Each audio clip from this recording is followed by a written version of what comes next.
Виктор Казадой. Сибир кыргыздарынын беги Эренек. Тарыхый басылма. Чыгарманы окуган жана аудиолоштурган Адилет Чубаков. Сибирдин узакка созулган алп оюну, анын алкагындагы ири мамлекеттердин кармашы, андагы тарыхый окуялар, ошондой эле Сибир кыргыздарынын беги, көрүнүктүү тарыхый инсаны Эренектин өмүрү жана ишмердиги. Бул китеп мына ушуларды изилдөөгө арналган. 17 кылымдын экинчи жарымында Сибир кыргыздарынын чыгаан жол башчысы жана өкүмдары болгон Эренек бек Сибирде болуп өткөн негиздүү тарыхый окуялардын жүрүшүнө өтө таасирдүү салым кошкон. Өзүнүн тарыхтагы салмагынын олуттуулугун жана эл жерине жасаган кызматын баалай келгенде, Эренек бекти мамлекеттик ишмер, саясатчы, дипломат, аскер башчы катары кыргыз элинин даңазалуу тарыхый инсаны Барсбек Каган менен бир катарга коюуга болот. Колуңуздардагы китеп тарыхчыларга, коом таануучуларга, саясаттануучуларга, студенттерге, мектеп окуучуларына, ошондой эле окурмандардын кеңири чөйрөсүнө жана тарых сүйүүчүлөрүнө багытталды.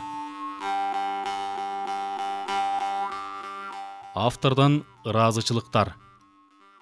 Эренек бек 17 кылымдын экинчи жарымындагы Сибир кыргыздарынын жол башчысы жана өкүмдары, Сибирдин жана кыргыз элинин тарыхындагы көрүнүктүү ишмер. Бул ысымды уккандар ал тууралуу көп деле маалымдар эмес. Ал эми айрымдары таптакыр уккандай эмес. Бул албетте өкүнүчтүү. Болбосо мындан 300 жыл мурда эле Эренектин ысымы бүтүндөй Сибир жергесинде дүңгүрөп, анын душмандарына жана каршылаштарына чоң коркунучту каптатып, жүрөктөрүнүн үшүн алып, ошол эле учурда тарапташтарын демдентип да, суктантып да, шыктантып да турган. Адамзаттын тарыхында баатырлардын, көрүнүктүү инсандардын даңктуу ысымдары көп. Кээ бирлеринин биз таанып билип, алар ушул күнгө чейин эс тутумубузда сакталып келатса, айрымдары мезгилдин өтүшү менен унуткарылып калган.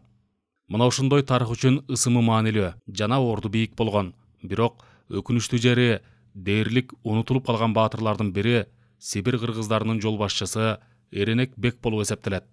Ал ким болгон? Эмне үчүн андан сестенишкен? Ага суктанышкан? Эмне үчүн биз аны таанып билип, эсибизде сактай жүрүшүбүз керек? Бул китепте мына ушулар тууралуу сөз болот. Бирок алгач бул китебимди жазып жатканымда мени колдогондорго жана шыктандыргандарга, аракетим аларсыз ишке ашпай калышы мүмкүн болгон адамдарыма, үй бүлөмө, туугандарыма жана жакындарыма ыраазычылык билдиргим келет. Ансыз эч нерсе орундалбай калмак болгон сүйүктүү жубайым Людмилага жана неберем Елизаветага, неберем кенже Виктор Ивановичке, мага ички дүйнөнүн жайлуу тынчтыгын, жылуу жумшак маанайын түзүп бергендиктери үчүн, уулум Иванга, анын жубайы Маргаритага, иштеги уюштуруучулук, техникалык жардамдары үчүн, эмгегимди убара тартып окуп, баалуу кеңештерин, сын пикирлерин айткан урматтуу кесиптештериме, Дячковго, Аристовго, Мазурга чоң рахмат айтам. Кыргыз Республикасындагы кесиптештериме, биринчи кезекте Мырзабек Орунбаев менен Айзат Токтогулга өзгөчө ыраазычылык айткым келет. Аларсыз бул долбоор ишке ашмак эмес. Тарых илимдеринин кандидаты доцент Табылды Акеровго баалуу кеңештер үчүн ыраазычылык билдирем. Бишкек, Новосибирск, Томск, Новокузнецк, Красноярск, Маринск, Ачинск, Канск, Нижнеудинск, Енисейск, Минусинск, Абакан, Омск, Уфа, Казань, Болгар, Алматы, Астана, Санкт-Петербург, Москва шаарларынын архивтеринин жана китепканаларынын, музейлеринин кызматкерлерине, илимий кызматкерлерине чын жүрөктөн ыраазычылык айтам. Моралдык колдоосу, материалдар жана маалымат менен камсыздоосу үчүн социалдык тармактардагы көптөгөн досторумдун баарына чоң ыраазычылык. Көңүлү жаман бөлүнү, ошондо гүлүнүн жашы төгүлү, казгалдак менен кайлангыш, кайрылмай. Уламадан уккан сөз, угуту өнүп чыккан сөз, карылардан алган сөз, калк ичинде калган сөз, эрендерден калган сөз, энчи кылып алган сөз, как жүрөккө коңгон сөз, кайнап ичке толгон сөз, арсыздарга токтолбой, азамат эрге коңгон сөз, жоого аттанган баатырдын жан жөкөрү болгон сөз, уккан жандын курсагы ушунчалык тойгон сөз, чечендерди черткен сөз, беделдерди чеккен сөз, белес белден бороондоп, беш удургу өткөн сөз, кызыл бороон кыр менен, кыйкырык чуу сүр менен, сүрдүкпөгөн тил менен, кардыкпаган үн менен, арқар басқан бел менен, бұлыт шашқан жел менен, қатар арыш кереген сөз, қошо жашап келген сөз. Баласына атасы енші қылып берген сөз, жайнап түшсем өндірдөй, жалпы жұртым терген сөз. Манас эпосынан.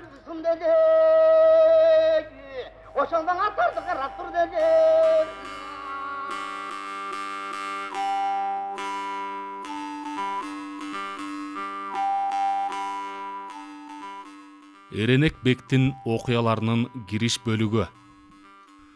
Кадырлуу окурман, колуңузга кармап турган же интернеттен окуп жаткан бул китеп жогоруда айтылып өткөндөй 17-кылымдагы кыргыз элинин көрүнүктүү тарыхый инсаны, Сибир кыргыздарынын жол башчысы Эренек Бектин өмүрүнө жана ишмердигине арналган. Эренектин өмүрүн жана ишмердигин изилдөөгө кандайча киришкеним тууралуу автордон бир нече сөз болсун. Негизинен бул китептин жаралышы бактылуу кокустукка, ал тургай кокустуктардын бүтүндөй бир тизмегине милдеткер.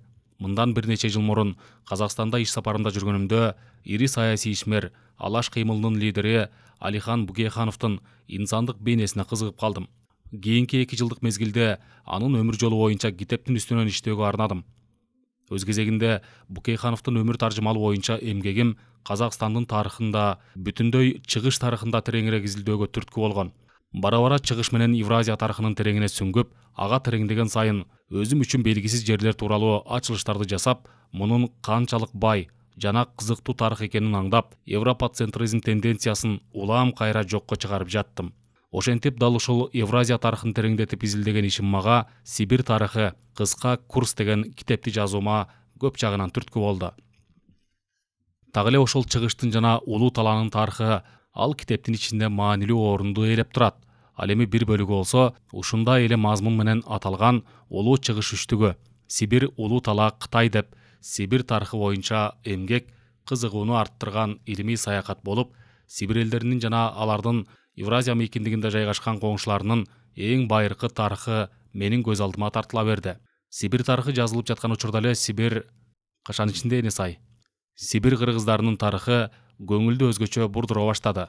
Мындай кызыгууга эмне себеп болду? Биринчиден, Сибир кыргыздарынын тарыхы Сибир темасына, Сибирдин тарыхына көбүрөөк туура келет. Бул эң байыркы убакта жаңы эрага чейин эле Сибирдин аймагынын тарыхында биринчи болуп пайда болгон мамлекет. Экинчиден, бул балким эң маанилүүрөгү болсо керек.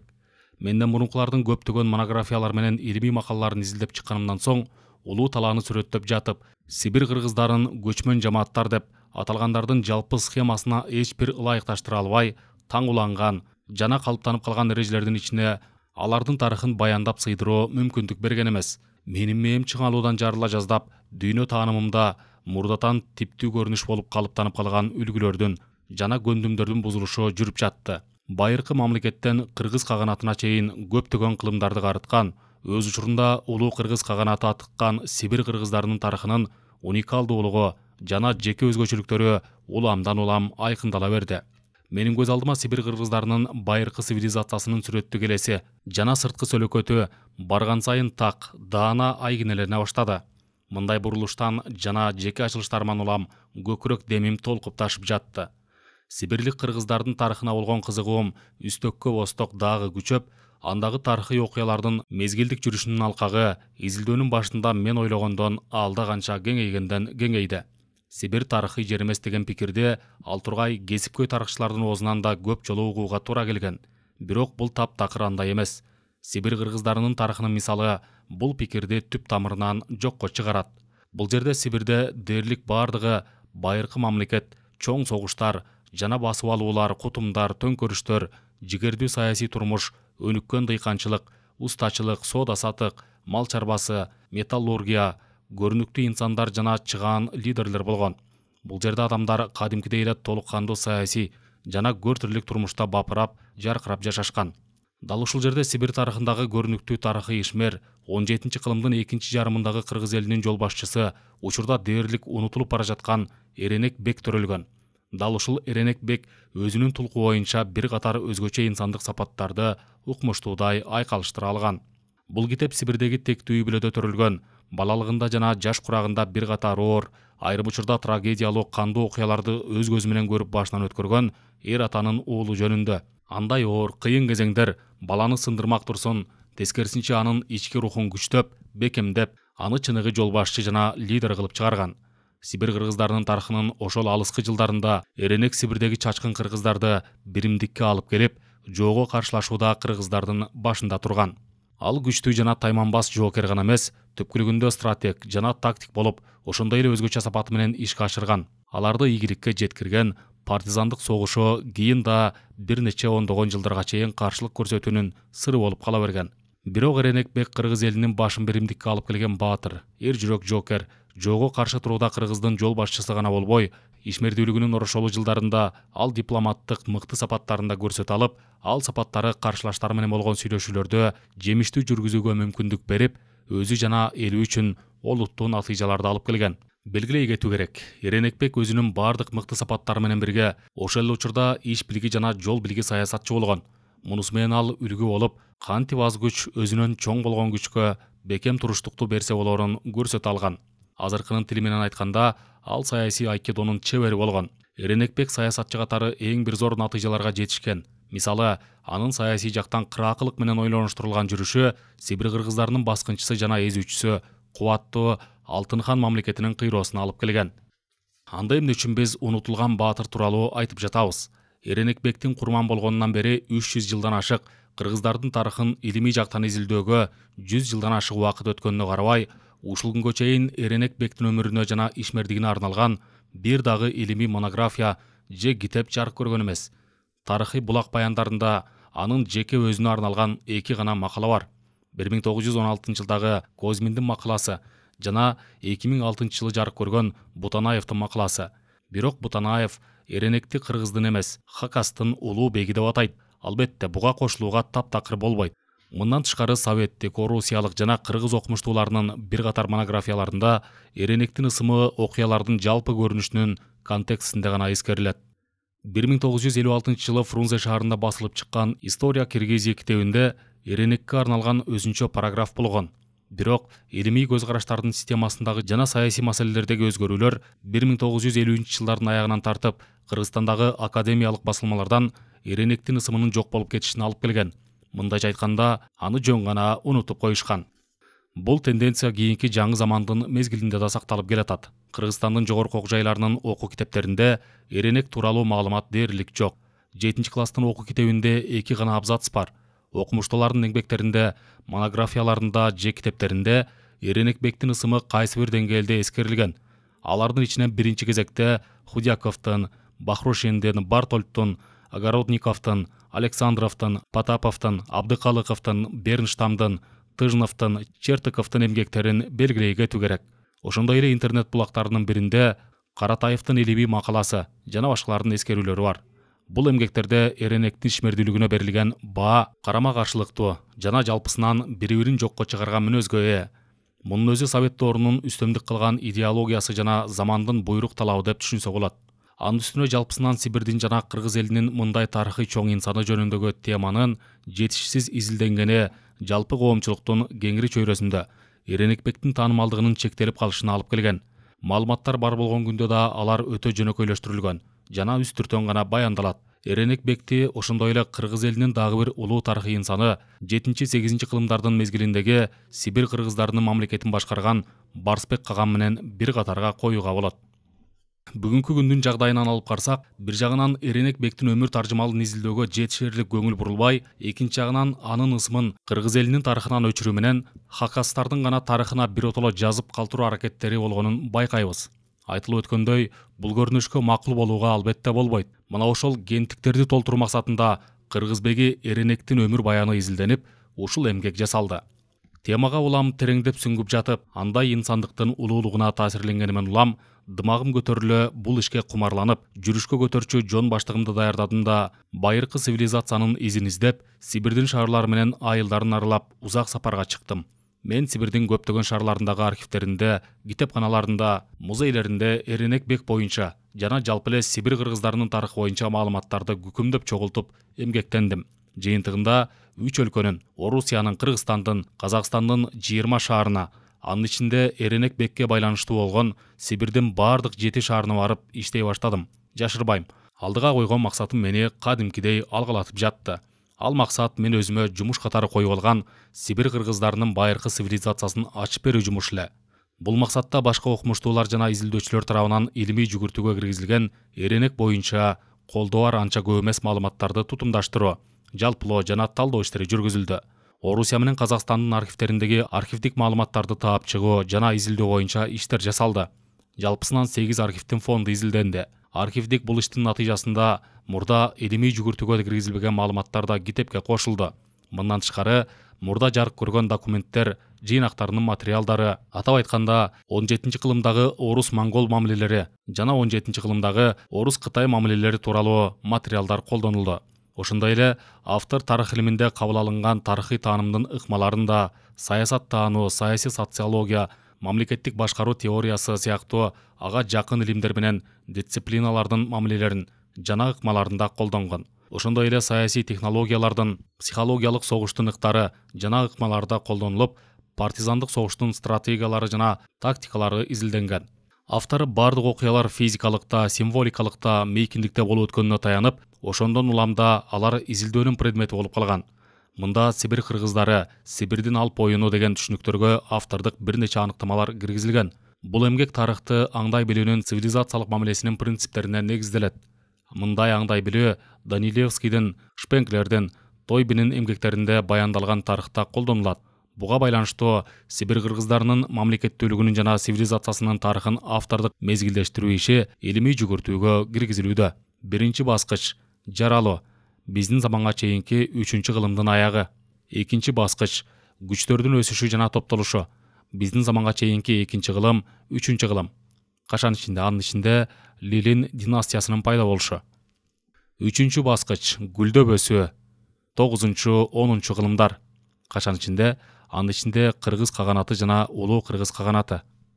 4-чү баскыч артка кетүү, 10-кылымдын экинчи жарымы, 16-кылым. Кашан ичинде, анын ичинде 6-кылым. 5-чи баскыч каршылык көрсөтүү жана кайтуу, 16-кылымдын аягы, 18-кылымдын башталышы. Кашан ичинде узакка созулган 17-кылым. Эренектин туулган жылында чыныгы ысымында көрсөткөн документтер бизге чейин жетпегенин назарда тутуу керек. 17-кылымдагы орус архивдик документтеринде ким жана качан документти түзгөндүгүнө жараша эренек ысымынын дээрлик 15ке жакын транскрипциясы колдонулган. Бизде андай документтер жок болгондуктан өзүнүн ысымын ал ким деп атаганын эми аныктоо мүмкүн эместей. Бирок анын ысымынын транскрипцияларынын көптүгүнө карабастан сөз бир эле адам тууралуу болуп жатканын түшүнүү зарыл. Бул эмгекте окурмандын кабыл алуусуна жеңил болуш үчүн биз эренек атын колдонобуз. Белгиленип кеткендей, Эренекбек Сибирдин тарыхындагы жана 17-кылымдын экинчи жарымындагы Сибир кыргыздарынын тарыхында аброю менен бийлиги кыргыз жеринин кыйырынан алыс тараган жаркын инсан. Ал кыргыз элинин туу туткан жол башчысы болуп, жада калса душмандары менен каршылаштары андан бир четинен кооптонуп турса, бир четинен урматтап турушкан. Мындай көрүнүш ал өзгөчө инсан экенин гана ырастап турат. Эренекбек тарыхтан өзүнүн татыктуу ордун алышы керек.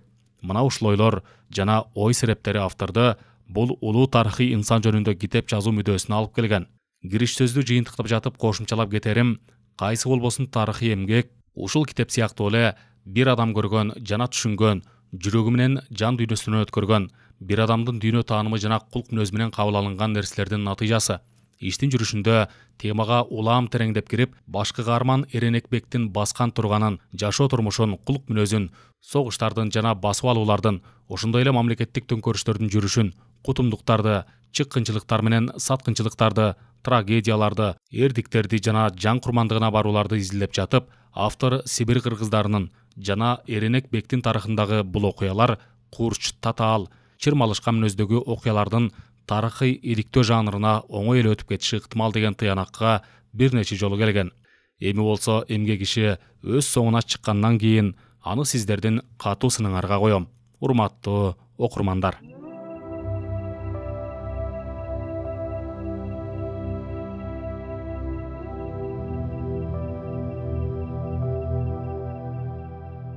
Биринчи бөлүм. Маанилүү маселелер. Түздөн түз Эренекбектин өмүрүн жана ишмердигин баяндоого өтөрдөн мурун материалды тереңирээк кабыл алуу жана бир тилде сүйлөп сөз эмне жөнүндө болуп жатканын түшүнүшүбүз үчүн бир катар маанилүү учурларды кыскача белгилеп кетүү абзел. Сибир кыргыздары дегенде кимдерди түшүнөбүз? Башкача айтканда, Эренек бектин эли ким? Сибир кыргыздарынын тарыхынын негизги урунтуу учурлары кыргыз тарыхынын башталышынан тартып 18-кылымдын башына чейинки доор же Эренектин ата тегинин уникалдуу тарыхый жолу. 16-кылымдын аягындагы жана 17-кылымдын биринчи жарымындагы жалпы коомдук саясий көрүнүш жана геосаясий бөлүштүрүш. 17-кылымдын биринчи жарымында Сибир кыргыздарынын тарыхында олуттуу орунду ээлеген Эренектин чоң атасы жана атасы Номчабек менен Эшейбек ким болгон? Талабы күчтүү окурман бизди кечирсин. Бирок биздин оюбузча бул маселелердин маңызын тактап түшүнгөндөн кийин гана түздөн түз Эренек бектин өзүнүн өмүр таржымалына өтүүгө болот.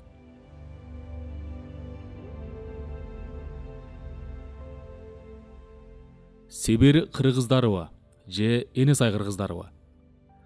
Илимий адабиятта Энесай кыргыздары термини кабыл алынган жана колдонулат. Бул терминди илимий жүгүртүүгө ким биринчи болуп киргизгенин так айтуу болгондо да аныктап чыгуу азыр эми кыйын болор. Аталган сөз айкашы 18-кылымда орус бюрократиялык документтеринде колдонулганы так белгилүү. Сыягы ошондо Энесай кыргыздары термини бюрократиялык документтерден илимий адабиятка өткөн. Кийинчерээк советтик жана постсоветтик мезгилде илимпоздор жана изилдөөчүлөр бул терминди кыязы эмне үчүн мындай экенин жакшы ойлонбостон талаптагыдай сын жана тийиштүү талдоо жасабай туруп жалпы кабыл алынган жана колдонулган термин катары жайылта беришкен. Ал эми биз терминдин түпкү маңызы жөнүндө ойлонушубуз оң. Биздин көз карашыбызда Энесай кыргыздары деген термин анчалык так эмес жана тарыхый чындыкка тал келбейт. Эгерде Энесай кыргыздары термининин 18-кылымдагы бюрократиялык түрүн негиз катары ала турган болсок, анда 18-кылымдын реалдуулугунда айрым бир элди жана алардын башчыларын так кыска кантип атоо керек деген маселеде бул термин ошол кездеги атка минерлердин түшүнүктөрүнө толук ылайык келген. Энесайдан келген элди кашан ичинде 1970-жылдагы каргашалуу окуялардан кийин Энесайдан келген элди белгилеп айтышканда, албетте мындай зарылчылыкта бул терминдин ылайыгы алар үчүн бап келген. Бирок эгерде аталган термин ошентип 18-кылымдын бюрократиялык түшүнүктөрүнө ылайык келип турса, биздин замандын илимий түшүнүктөрүнө болсо таптакыр туура келбей турат. Биринчиден, Сибир кыргыздарынын тарыхы 19-кылымды кучагына алгандыктан көңүл чордонун 18-кылымдын реалдуулуктарына гана коюу мүмкүн эмес.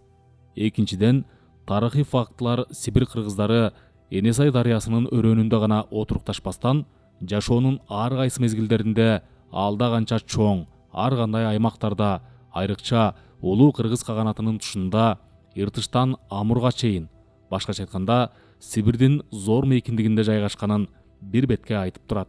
Ошентип Энесай кыргыздары термини 18-кылымдагы бюрократиялык түшүнүк аркылуу кыргыздардын өтө бай жана эң байыркы тарыхын Энесай өрөөнүнө гана сыйдырып, кыргыздардын мезгилин болсо 18-кылым менен гана чектеп, ошону менен жайгашуу мезгили жагынан да, отурукташкан аймагы жагынан да кыргыз тарыхынын олуттуулугун төмөндөтүп турат. Жогоруда айтылгандарды эске алып, Сибир кыргыздары деген терминдин өзү тагыраак жана туурараак болот деп эсептеп, автор да бул эмгекте мына ушуга таянат. Дароо белгилей кетүүчү нерсе, Сибир кыргыздары термини илимий адабиятта мурда эле колдонулуп келип, бирок анын мааниси такыр башкача туюндурулуп, ал 17-18-кылымдарда орус булактарында байкалган акыркы орто кылымдардагы Саян Алтай кыргыздарынын топторун түшүндүрөт деп берилген. Биз өз эмгегибизде болсо тарыхый булактарга негиздеп Сибир кыргыздары дегенде Сибир мейкиндигин биздин заманга чейинки 3-кылымдан тартып 18-кылымдын башына чейин жердеп жана жашап турган кыргыз элин назарда тутабыз. Ошол менен бирге биз Сибир кыргыздары бул кайсы бир өзүнчө эл эмес. Алар Сибир жана Тянь-Шань кыргыздарынан, башкача айтканда, бирдиктүү бир кыргыз элинин эки бутагынын бири экендигине таянабыз.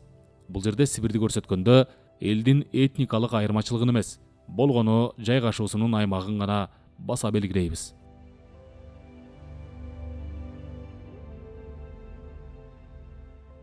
Сибир кыргыздарынын 19 кылымдык тарыхынын урунттуу учурлары. Сибир кыргыздары дегенде эмнени түшүнөрүбүздү аныктап алган соң, темага тереңдеп кириш үчүн Сибир кыргыздарынын 19 кылымдык тарыхынын урунттуу учурларына, жок дегенде кыскача сереп салуу менен аныктап алуубуз, башкача айтканда китептин башкы каарманы Эренек бектин кимдин урпагы болгонун, анын артында турган элдин тарыхы кандай болгонун түшүнүүбүз керек. Бул биринчи кезекте Сибирдин тарыхын терең изилдебеген, ушул күнгө чейин бул жапайы Сибир жана тарыхы эмес деген жерден көндүм түшүнүктөр менен жашагандарга керек. Сибир кыргыздарынын тарыхы өзүнүн тамыры менен байыркы доорлорго барып такалат. Кыргыздар тууралуу биринчи эскерүүлөр биздин заманга чейинки 3-чү кылымдын окуяларына тиешелүү. Бул тууралуу академик Бартольд кыргыздар Орто Азиянын байыркы элдерине кирет. Азыркы учурда Орто Азияда жашаган элдердин арасынан сыягы тарыхта мынчалык эрте кездешкен бир дагы элдин аталышы жок деп жазган. Кыргыздар жөнүндөгү алгачкы маалыматтар Кытай тарыхчысы Кытай Геродоту деп аталган Сматсяндын эмгегинде көрсөтүлгөн. Бул эмгекти Бичурин 19 кылымдын орто ченинде Кытайдан Орусияга алып келген.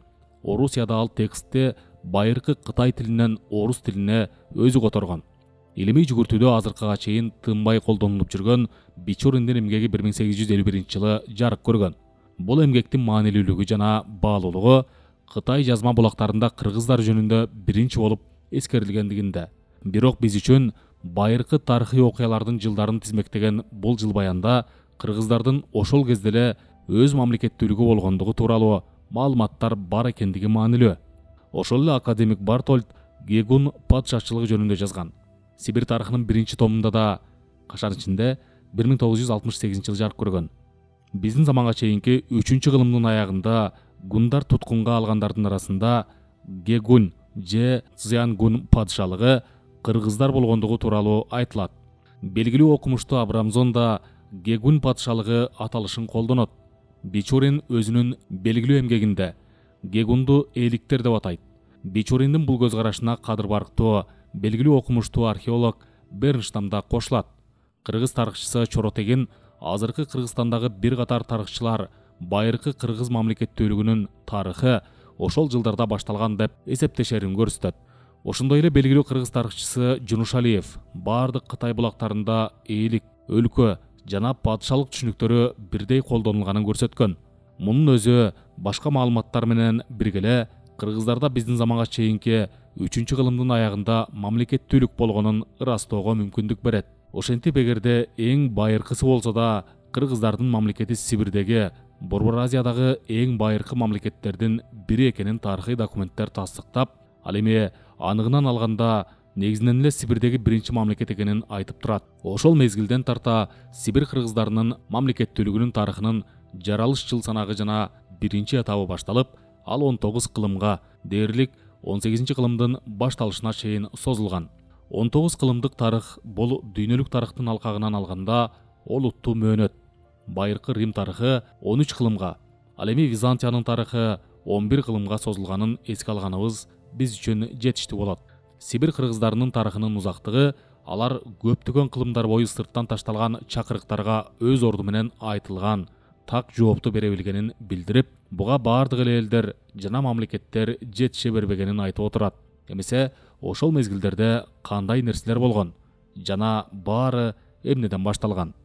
Биздин заманга чейинки 209-жыл Сибирдин тарыхындагы жаңы доордун башталышы.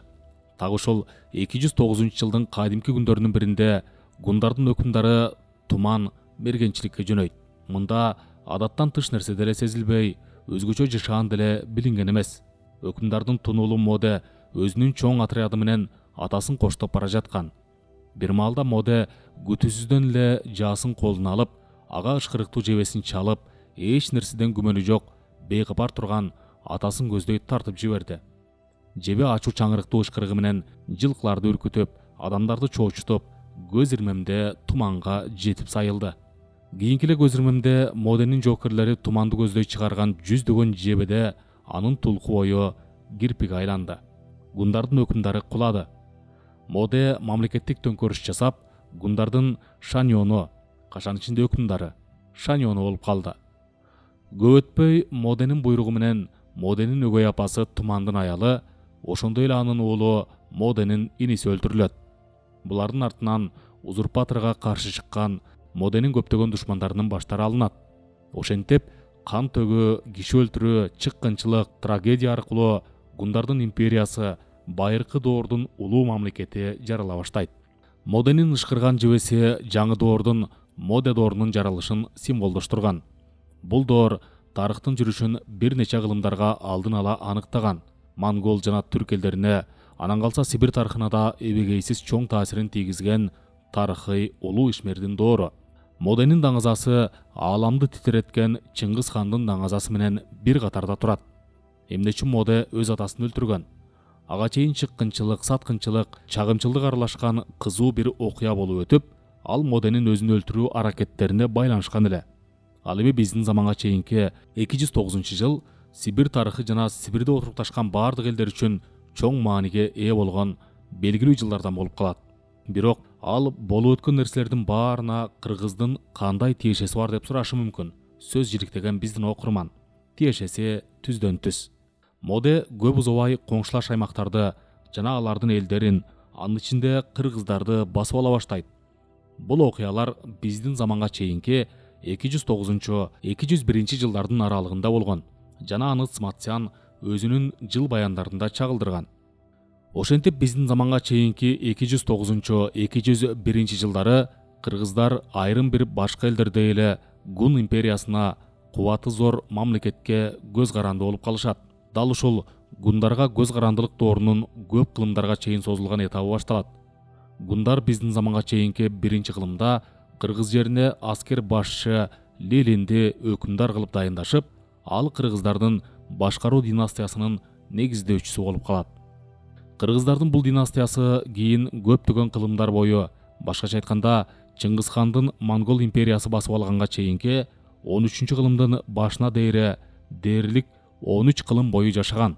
Бул бир жагынан дүйнөлүк тарыхтагы таң каларлык көрүнүштү айтып турса, экинчи жагынан кыргыз мамлекеттүүлүгүнүн байыркылыгынын жана узактыгынын дагы бир далили болуп саналат. Лелиндер династиясынын түптөлүшү кыргыздын мамлекеттүүлүгүнүн тарыхый жолундагы экинчи этаптын эң маанилүү окуясы болуп калган.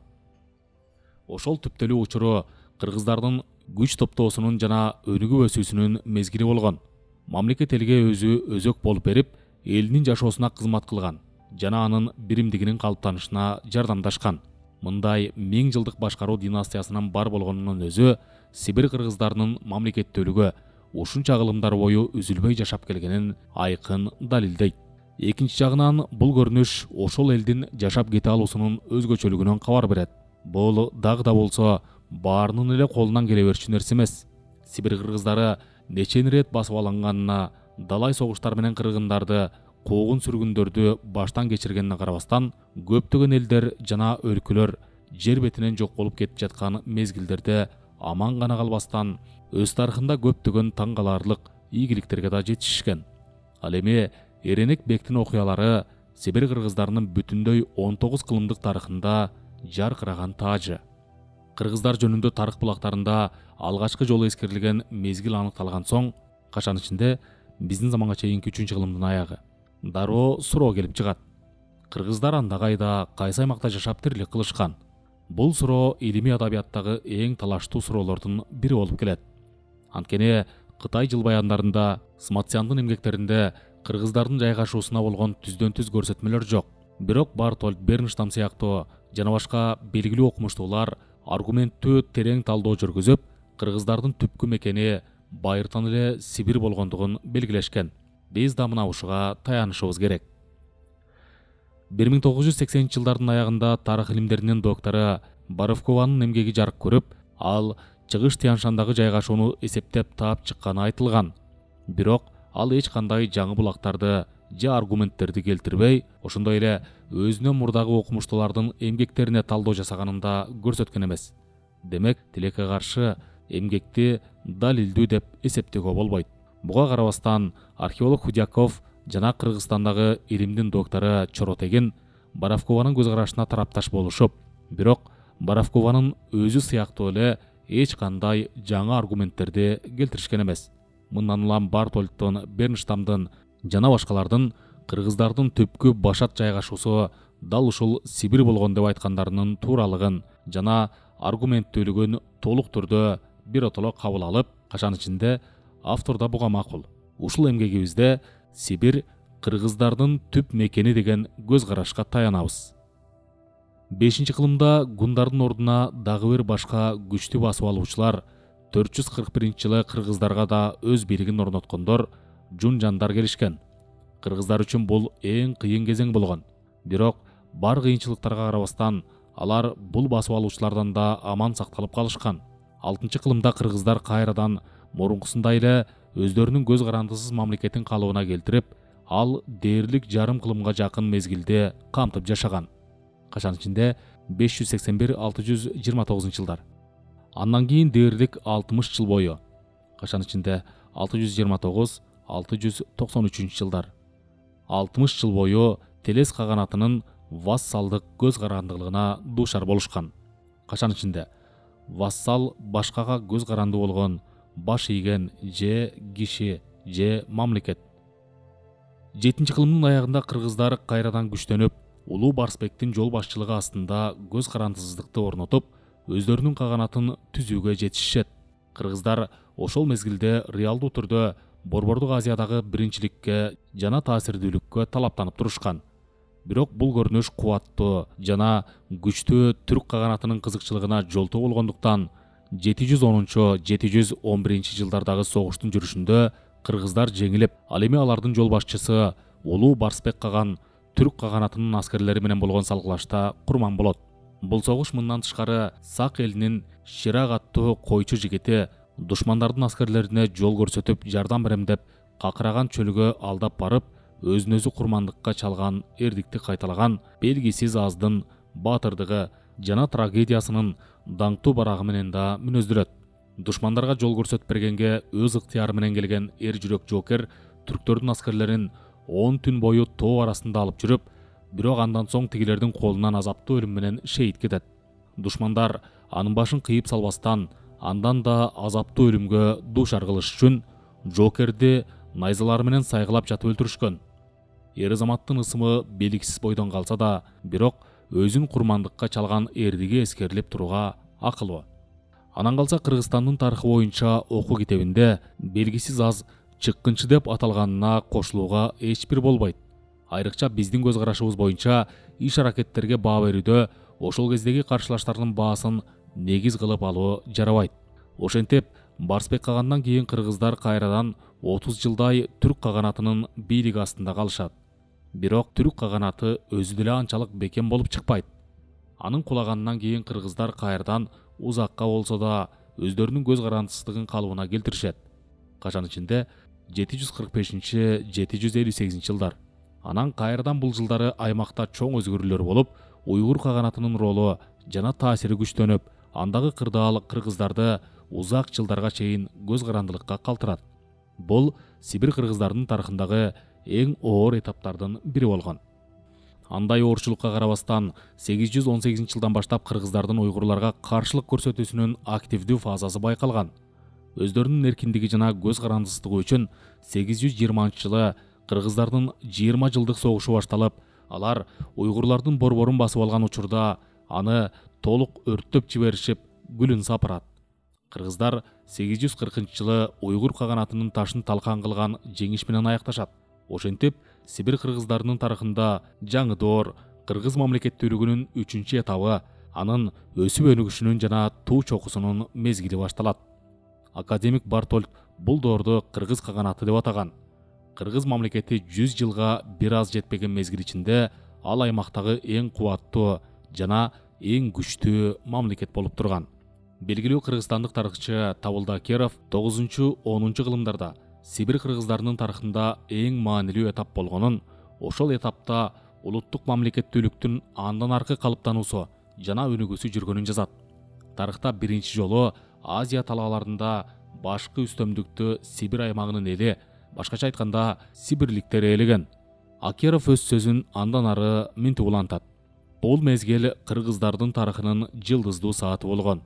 Ошондо кыргыздын жоокердик өнөрүнүн, талантынын, курал жарактарынын даңкы далайга кетип, ошондо кыргыздар буга чейин күрөшүп көрбөгөндөй жеке көз карандысыздык үчүн күрөшүп, буга чейин көрсөтүп көрбөгөндөй эр азаматтыкты, кайрат күчтү, бекемдикти көрсөтүп, келечектеги кыргыз мамлекети жана эли үчүн кайталангыс баатырдыкты жана баасы ченемсиз эрдикти жасашкан.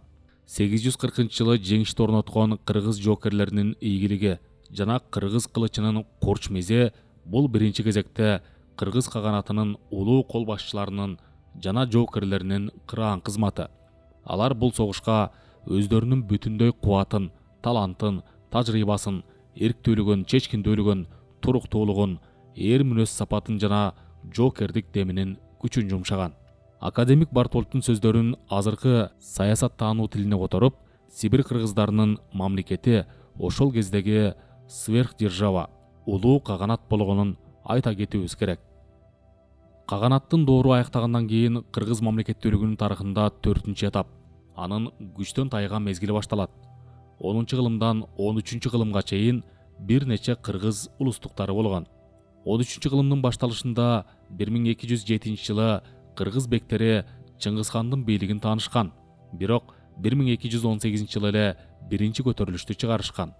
Бул жерден өзгөчө белгилей кетчү нерсе, Сибир кыргыздары башка көптөгөн элдерден айырмаланып, натыйжада Чыңгыздар династиясын өздөрүнүн башкаруучусу катары кабыл албаган бойдон кала беришкен. Узакка созулган тирешип каршылашуу башталып, 1293-жылдан тартып кыргыз улустуктары дээрлик 100 жыл бою Юан империясынын кол астында калышкан. Ал империя 1368-жылы кулагандан кийин кыргыздар кайрадан көз карандысыздыгын калыбына келтиришкен. Кыргызстандык Макрынин, Плоских өңдүү кээ бир тарыхчылар 1293-жыл Энесайдагы кыргыз мамлекеттүүлүгүнүн биротоло кыйраган жылы болду деп болгулашат. Бирок тарыхый фактылар анын тескерисин көрсөтүп тургандыктан бул пикир менен келишүүгө болбойт. Алдыда биз так ушул боюнча сөз кылабыз. Көптөн күткөн эркиндикке ээ болуп, көз карандысыздыгын калыбына келтирген Сибир кыргыздары 2 кылымдан ашык убакыт бою дээрлик 16-кылымдын акырына чейин бүткүл аймактагы эң күчтүү жана саясий жактан сабаттуулугу бар эл болуп калышкан. Аларга көз каранды жана алардын таасири астында болгон бир катар вассал уруулары кыргыздардын кыштымдары болгон. Кыргыздар ошентип согуштук аракеттерден сырткары тынч жашап калган мезгилде дээрлик 2 кылымга чейин алардын туруктуулугу аныкталып, күчүнүн тең салмактуулугу бекемделип, тышкы бейпилдигинин алтын доору орногон. Бүтүндөй муундар кандайдыр бир сырткы чоң силкинүүлөрсүз жашап, өздөрүнүн ички иштери менен алек болушкан. Бул кошумчалап айта кетсек, биздин доордо да көпчүлүк элдердин ишке ашпай турган кыялы. 16-кылымдын аягында саясий кырдаал кескин түрдө өзгөрө баштап, Сибир кыргыздарынын жерине күчтүүрөөк мамлекеттер назарын бурушат. Булар 16-кылымдын аягынан тартып Алтын хан мамлекети, 17-кылымдын башынан тарта Москва падышалыгы, андан бир аз кийинчерээк Жунгар хандыгы. Жагдай дароо татааланып кетет. 100 жылга созулган Сибирдин алп оюну башталат. Булар тууралуу китептин кийинки бөлүмүндө кененирээк сөз кылалы. Бул бөлүм боюнча айрым корутундуларын жыйынтыктап жатып, Сибир кыргыздарынын тарыхы 17-кылымга карата 18 кылымды түзгөндүгүн белгилей кетүүбүз керек. Бул мезгил ичинде Сибир кыргыздары байыркы мамлекеттен кыргыз каганатына чейин зор тарыхый жолду басып өтүп, өзүнүн күчтүүрөөк каршылаштарына көз каранды болгон узак жылдарды, баскынчыларга каршы чыккан нечендеген согуштарды жана көрүнүштөрдү баштан кечирип, өз доорунун улуу кыргыз каганаты болуп алган. Ошондой эле күчтөн алсырап, бийиктен төмөндөп калган кездеринде да эл катары өздөрүн жана өздөрүнүн мамлекеттүүлүгүн сактап калып, өз тарыхынын алтын дооруна кирип барышкан. Жыйынтык сөзүбүздө дагы бир катар маанилүү учурларды айта кетүүбүз керек. Сибир кыргыздарында чарбачылыктын ар кандай түрлөрү болгонуна карабастан, илимий адабияттарда булар көчмөн коом болгон деген туруктуу пикир бар. Сибир кыргыздары көчмөн гана болгон деген ойго кошулууга болбойт. Алардын жашоо образы ошондой ар түрдүүлүгү менен өзгөчө болгон. Башкалардан, анын ичинде көчмөн жамааттардан айырмаланып, Сибир кыргыздарынын жеке өздөрүнө гана тийиштүү өзгөчө ишмердиги болгон. Алар ар кыл жана өз ара аракеттерди жамааттар менен комплекстүү жана көп түрдүү тартип эрежени камтыган чарбачылыкты чогуу бириктире алышкан. Кыргыздарга мал чарбасын кармаган көчмөндөрдүн да толук түрдө отурукташкан калктын жашоо турмушун жана ишмердүүлүгүн да айкалыштыруу мүнөздүү болгон. отурукташкан калктын арасында жер айдоо менен алектенген дыйкандар болгон. Ошол эле учурда кыргыздардагы дыйканчылыкты примитивдүү деп аныктаган изилдөөчүлөрдүн жүйөлөрүнө макул болуу туура эмес. Тарыхый фактылар мунун так эле тескерисин көрсөтүп турат. Кыргыздарда сугаруу системасы кыйла жогорку деңгээлде өнүккөн. Кыргыздар курал жарак өндүрүүдө да өзгөчө бийиктиктерге жетишкен. Мындан тышкары Токойдун жана тайганын чектеш жерлеринде жашаган Токойдун шарт ыңгайына турмуш тиричилигин ылайыкташтырган. Ошого бышып бүткөн жашоо образын алып жүргөн калктын бүтүндөй бир катмарын Токой калкына тийиштүү кылуубуз абзел. Демек, кыргыздардын турмушун жалаң гана көчмөндүк жана малчылык менен чектөөгө эч кандай олуттуу негиз жок. Алардагы ошол ишмердиктердин баары кыргыз жамааттарынын, эренектин ата-бабаларынын жеке аларга гана тийиштүү болгон өзгөчөлүгү. Дал ушул өзгөчөлүк кыргыздарга эл катары сакталып калуусуна да, кыргыз мамлекетинин өзүнүн сакталып туруусуна да көп жагынан жардам берген. Бирок эң бир оор, эң бир кыйын кезең мезгилдерине карабай, Сибир кыргыздарынын уламдан улам туролуп, эл катары жашап кетүүсүнүн акылдан алган таң каларлык сыры эмнеде? Көз карандылыкта турган абалы менен кылымдарды басып өтүүгө, ар басып өткөн сайын жашап кетүүнүн жолдорун изденип табууга кыргыздарга алардын мамлекеттүүлүгүнүн өзү тирек болгон. 19 кылымдык мезгилдин ичинде ал мамлекеттүүлүк ар кандай формада, кашан ичинде көз карандысыз мамлекет, автономия, федерация ар кандай формада жашап келип, ушунусу менен көп жагынан элди өзүнөн өзү аңдап тааный билүү деңгээлине жеткирген. Ошондой эле эске тутчу нерсе, көп кылымдар бою кыргыз элинин тарыхый дүйнөсүнүн жана адеп аклагынын кубаттуу өзөгү болгон Манас эпосу аларды өзүнөн өзү таанууга, жашоодогу ордун, вазыйпасын, милдетин түшүнүп билүүгө күчтүү таасирин тийгизип, мунун өзү алардын эл болуп сакталып калуусуна чоң таасирин тийгизген.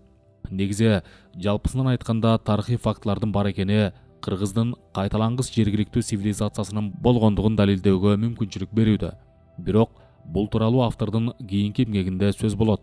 Бул жерден болсо, Сибир кыргыздарынын тарыхы жөнүндө анча көп биле бербегендерге, же болбосо бул тууралуу биринчи жолу окуп жаткандарга кыскача сереп салып, кыргыздын тарыхы канчалык байыркы, бай мазмундуу, ошондой эле көрүнүктүү тарыхый инсандары сандаган, тарыхый окуялары болсо жыш экендигин, андан да мунун баары Сибир тарыхынын бир бөлүгү гана болуп жатканын түшүндүрүү менен чектелели. Ушуну менен Сибирдеги кыргыздардын көп кылымдык тарыхына кыскача сереп салуубуз соңуна чыгат. Бул сереп Эренекбек кайсыл элдин уулу болгондугу, ошондой эле 19 кылым бою жашап келген Сибирдеги эң байыркы биринчи мамлекет жана Сибир кыргыздарынын байыркы цивилизациясы кандай болгону тууралуу окурмандарда кандайдыр бир түшүнүк пайда болуусу үчүн, ошондой эле темага тереңдеп кирүүсү үчүн гана керек. Эми узакка созулган 17 кылымга, алдыңкы мамлекеттердин Сибирдеги алп оюнунун башталышына, Сибир үчүн болгон күрөштүн активдүү фазасына, кыргыздардын эркиндик жана көз карандысыздык үчүн болгон күрөшүнө, кыргыз мамлекеттүүлүгүнүн тарыхындагы 5-этапка, ошондой эле кыргыздардын улуу каршылык жана кайтуу этабына өтүүгө убактыбыз келди.